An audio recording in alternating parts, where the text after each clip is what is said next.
I'm in Silvertown. I've come to the entrance of Minico Wharf, where the Brunamont company was, which got blown up by the Silvertown explosion on January the 19th, 1917.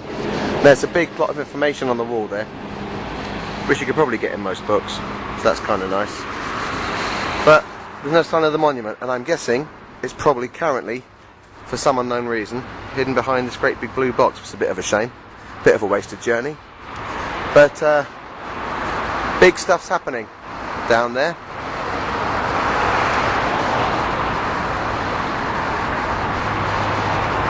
So after all this time, 100 years of it being unbuilt upon, something's happening. They are going to build upon it.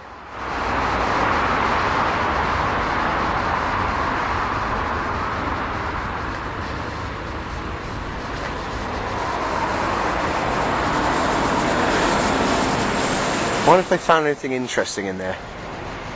Never know what they'd have dug up.